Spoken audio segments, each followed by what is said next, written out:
What's going on YouTube? Josh here checking in. We're deadlifting today because deadlifts are awesome and I love the deadlift. So that first one you guys saw, that was 475 for a single as my last warm up. And this weight right here, this is 505. Okay, doing these for sets of 3 and overall pretty dang happy with this considering I'm practically back at the level of strength I was at prior to getting injured. The last time I pulled anywhere near this heavy was at the end of July, so over 4 months ago since, I've touched weight like this. So all in all, very happy. I'm pretty sure this kind of similar workout where I'm doing multiple sets of triples, the best I had done in the past was 510, 505, 510, tomato, basically the same weight. All in all, really awesome. So on to the sumo deadlift specifically. One thing that you will notice is that off the floor, it is slow, okay? It's a really slow movement and it requires a lot of patience. At the top of the movement, generally it tends to speed up unless you're really fatigued or unless the weight's getting super heavy, in which case the whole thing's gonna be pretty dang slow. One of the big mistakes I see with the sumo with novice lifters is just not having enough patience and kind of thinking that because it's hard to break the bar off the floor that they're not going to be able to get the lift.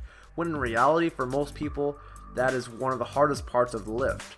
Of course, once you start getting stronger, you'll notice that you'll tend to have weaknesses sort of mid-range to the top end, and that's just the nature of the beast. But when you're just learning the sumo deadlift, a lot of people, in my opinion, kind of underestimate their strength because they basically find that it's hard to break it off the floor and then they kind of give up. So basically, don't give up.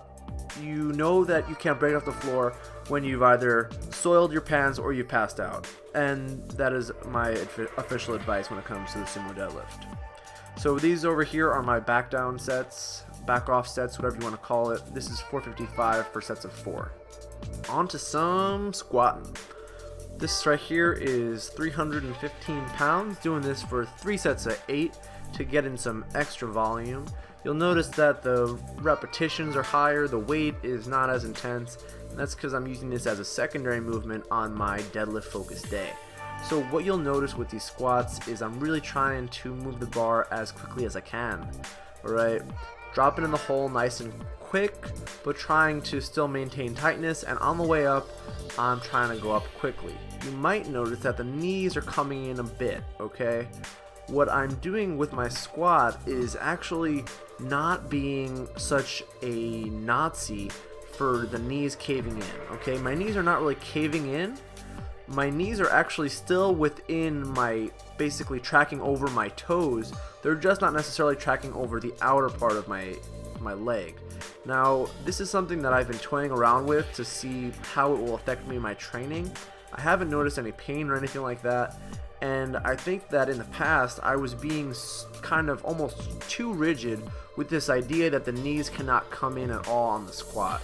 If you see any Olympic weightlifter, squat heavy, you'll notice that their knees come in almost invariably. And quite frankly, Olympic weightlifters squat more than powerlifters do. That's just a fact. So I was thinking maybe there might be something to it. It's something that I've been trying out, and honestly, it feels good. It's something that you need to be cautious of. You can't just say, well, my knees can come in and that's the end of it if your arch of your foot is collapsing and your squat is really looking ugly. But within reason, I think focusing on speed can be reasonable if you've been lifting for some amount of time. So, talking too much about squats when we really should be talking about the banded hip thrust. There's a video tutorial on this movement on the channel, so check it out if you are not familiar with it. Basically, I recommend direct glute work for basically anyone. If you're squatting deep and doing deadlifts and all that other kind of stuff, yes, you're hitting your glutes, but the bottom line is basically maximal glute activation occurs at this end range of motion right there where you're at full hip extension. So you ideally would like to train them in this manner.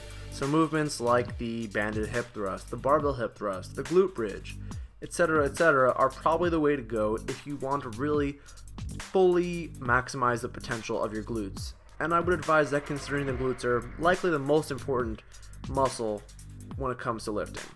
I mean, look at this. This is the glute ham raise. Do you think there's a coincidence that the word glute is the first part of the name? Come on. Did this here for I think 3 sets of 10 or so. Didn't include all of them because it's kind of boring, and that's the video, guys. I hope you enjoyed it. If you did, be sure to give it a like. If you didn't like the video, give it a like. If you're not subscribing, I don't know what you're doing. You really gotta subscribe already. And be sure to comment below. Let me know what kind of topics you guys would like me to address, anything you'd like to see in any video, and I'll catch you guys in the next one.